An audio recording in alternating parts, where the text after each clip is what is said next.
And we are back with more springy fun with Wizards and Warriors 3. Now that we've beaten all of the bronze guilds, it's time to go out and start the real bullshit, going out and beating all the silver guilds and getting the level 2 costumes.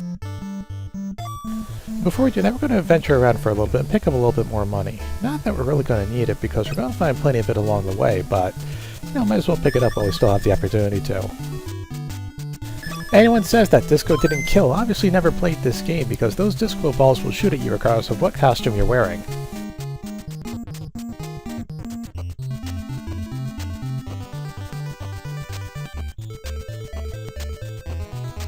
Since we have all this money and not really much to spend it on, we're going to go and buy a whole bunch of keys, just in case we're going to need them later on in the game.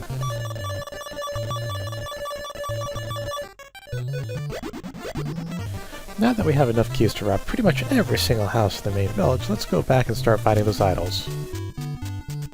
Seeing how the inside of the castle is built almost exactly like the outside, and the town outside, the one thing you gotta imagine is that the architect for the city and the castle obviously had an unhealthy fear of both stairways and ladders. If this castle is so poorly designed, even MC Escher would take one look at this and say, "God damn, this castle is really badly designed."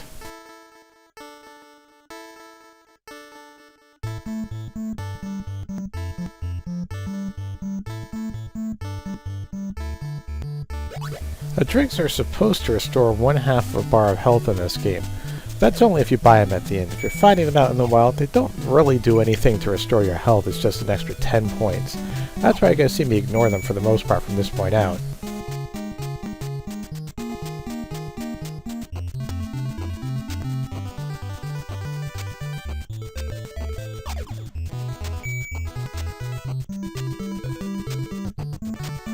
Right here you'll actually see a new design element in the castle, and those are spear traps that stick out from the floor.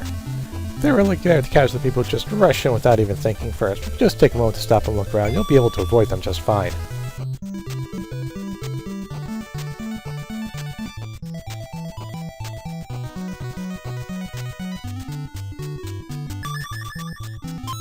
Over here we have another inn that caters only to the knights, but we're not going to go in there because it's probably the most expensive inn in the entire game.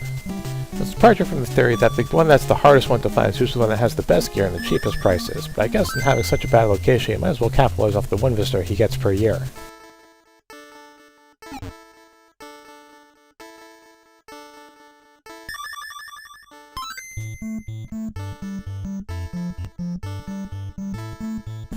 Over here on the left is the door that leads to our next goal, which is the first of the silver statues, but it's not nearly as easy as the bronze ones were, and now we got someone we have to fight. This guy likes to jump around in odd patterns and wave at you with his axe, but much like most of the other enemies in the game, the easiest way to take care of him is just to do the old duck and stab routine.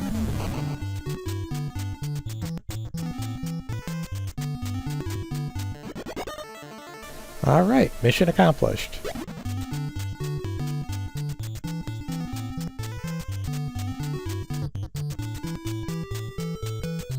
We need to get back to the town to continue at this point, but instead of going back through the castle, we're just going to take the express elevator all the way back down.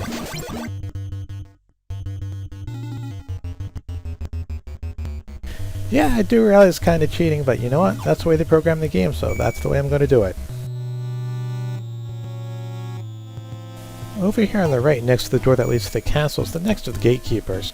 You'd think you'd be able to jump over him based on where he's standing, but if you try doing that, he's just going to create a double that goes upward at the same height, so you actually gotta wait a little while before we can get past him. Over here now, we're about 2 buildings up from the building that we originally started off at. I'm going to switch over to the knight because we're going to fight our next boss. This demon likes to jump around in really odd patterns like the Axe Knight, but instead of using a weapon to fight you, he's going to spit fireballs to the ground, which can be really annoying to try to avoid and get in to get his quick strike, so it's best to hit him before he can actually spit one of them out.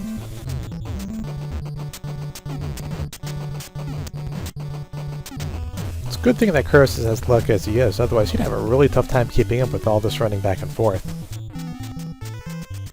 To get to the next level of the Thieves Guild, you actually have to backtrack all the way through town and the castle to get to an alternate exit. That's really boring, so we're just going to skip ahead a little bit. Titling this game Visions of Power is probably giving the wrong title to the game. I would have given it a title that's a little bit more appropriate, such as Wizards and Warriors 3, Backtracking the Multimedia Adventure.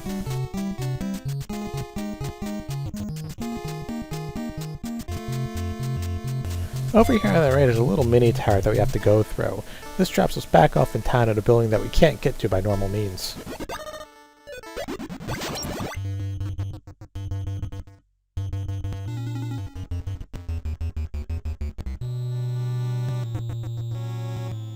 And here we are, Thieves Guild number 2. Of course, the higher up you go, the harder the tests are. In this particular test, there's no weapons that are flying out from everywhere. It's mostly just about memorizing the pattern of the teleporting doors.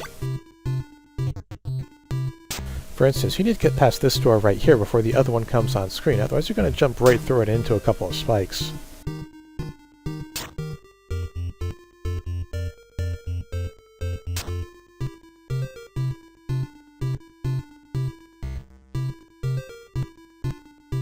Now you can try to jump over both the doors here, but it's a lot easier to just fall on the one while the platform's under the second one and make that teleport easy. Now remember, it's always the middle platform in this section that you want to go on. The Silver Thief is a lot more aggressive than Bronze one. Not only does he swing the dagger around faster, but he's also going to advance in your position, making the entry corridor pretty much the only safe spot in the entire area.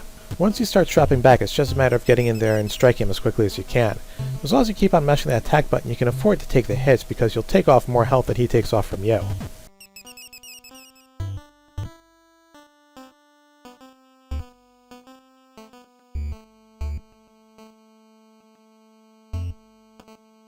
Occasionally when you jump in there, he'll flinch back, which will give you about an additional second to get in 2 or 3 extra hits on him.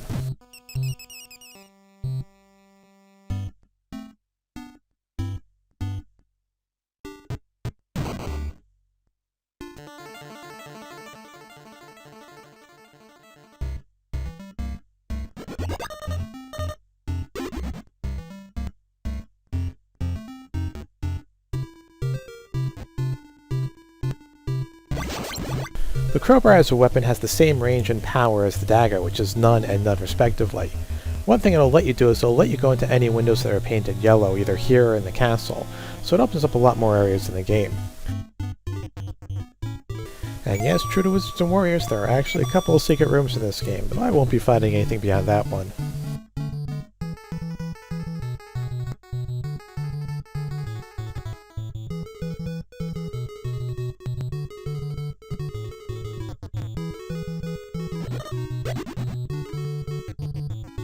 So now that we have the level 1 knight costume, we can actually get past this gatekeeper here.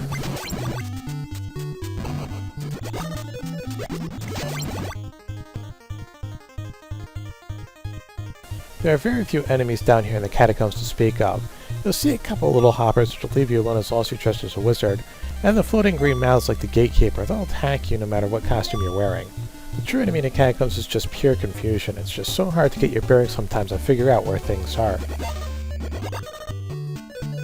We're not going to need keys for very much longer, so let's just buy a couple of extra while we still can.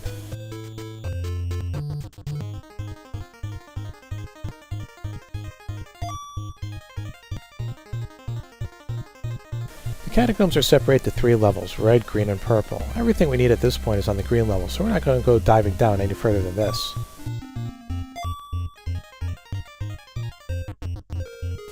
Much like how Iron Sword had those Cinderin items, Wizards and Warriors 3 has its own little special quest items. But unlike the Cinderin items, these actually serve some sort of a purpose. Granted, the purpose is completely irrelevant to the overall aspect of the game, and you can complete it just fine without collecting a single one, but again, if you're a completionist like me, you're going to go out and you're going to find them all. The main thing though is that you can only hold 4 items at one time, so if your inventory is completely full with quest items and gems, then you're not going to be able to pick up the statues, and you can find yourself in a real bind at that point. Well, I'm pretty sure it's impossible to actually do that, you know, it's not worth taking a risk on it.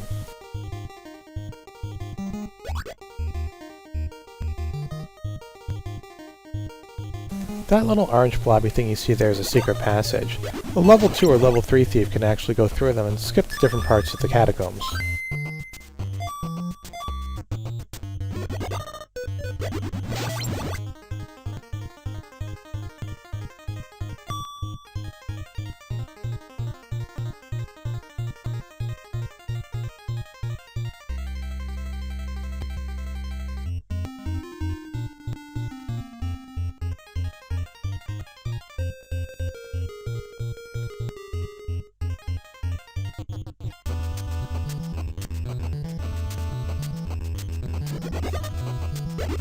And here we are with the boss that guards the silver statue. You'll see that the life meter at the bottom of the screen hasn't filled up. That's because the segment on the worm tells you how much life it has left.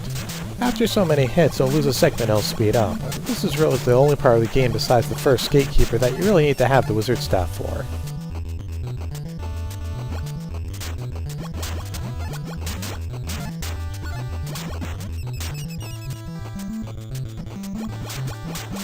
I'm pretty sure the worm moves in the exact same pattern every time you run through this boss. It wouldn't surprise me if it did.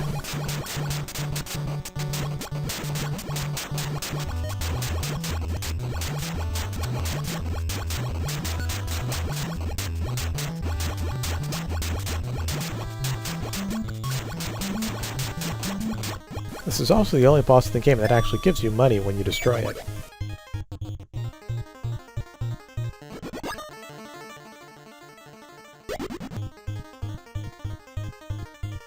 Now that we have the silver wizard statue, it's on to find the level 2 wizard skill. We need that before we can get to the knight.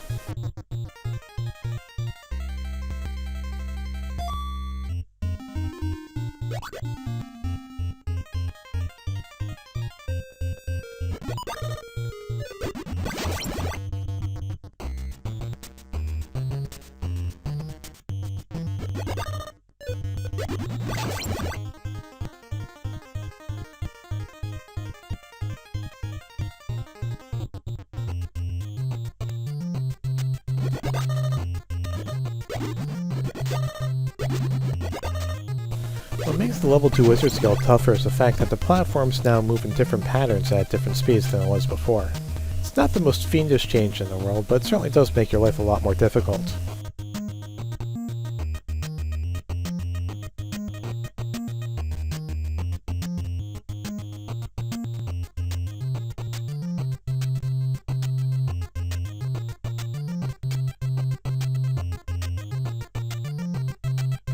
Oh, and you do have this little goofy eyeball monster that drops down from the top, but I can't remember a single time in my life that I've ever been hit by that thing.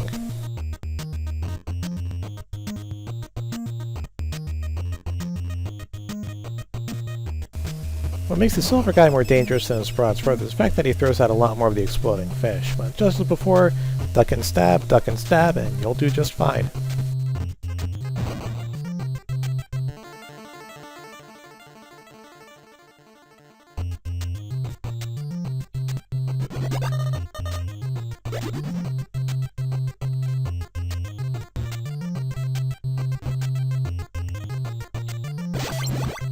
The force field staff you're going to use in quite literally 2 places in the game, and that's it. All the force field staff does is make you glow a pretty color, and it protects you from the glowing waterfalls that you saw in a couple of areas. It doesn't protect you from any of the flying enemies, or fireballs, or anything else like that. The game would have been a lot better off giving you a robe made out of tinfoil and a couple of flashy little strobe lights.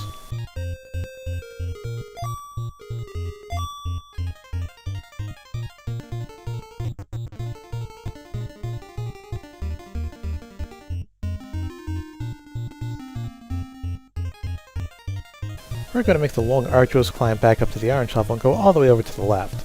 We're going to find one of the glowing waterfalls over here.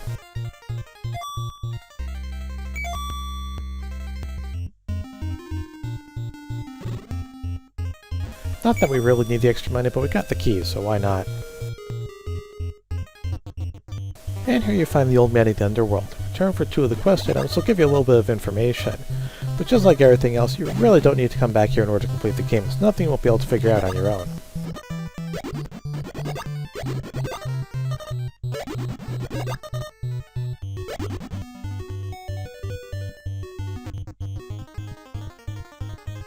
It's time for us to go back to town so that we can go to level 2 knight skill. So we're just going to run all the way over to the right. The one thing about this jump here is that you actually need to be the thief in order to get over it. It's the only one that has the horizontal speed needed to get over that little hump. Wizards are just going to keep bouncing off and flying back downward. So now, all the way back up to the top of the city where we saw that glowing waterfall before, this is the only other part in the game that you actually need to have the level 2 wizard for.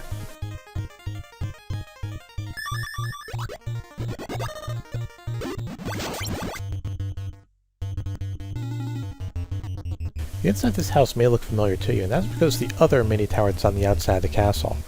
We have to go up this way. We can't actually jump from anywhere in the castle proper to get to this point because there's an invisible wall that separates this half of the screen from the main castle. Of course, it's fun to see what happens if you go into a guild with the wrong clothes on.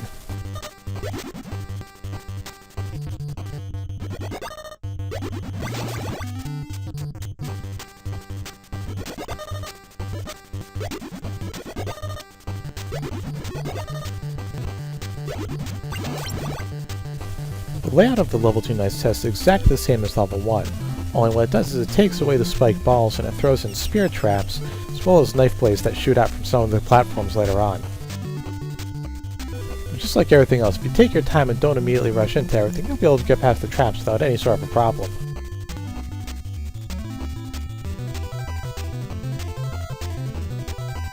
The Silver Knight acts exactly as the Bronze Knight. He'll just go stand there and wave the sword around menacingly. The pattern is always the same. After 2 quick low strikes, that's your cue to jump on in and hit him a couple of times while you can.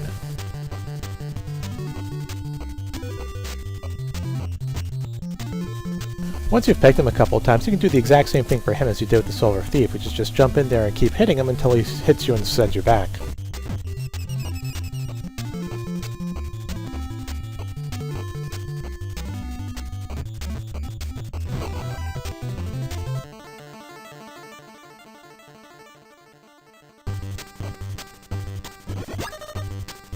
The Level 2 Knight is probably what most players of this game look forward to the most, because it gives you the most fun weapon in the entire game.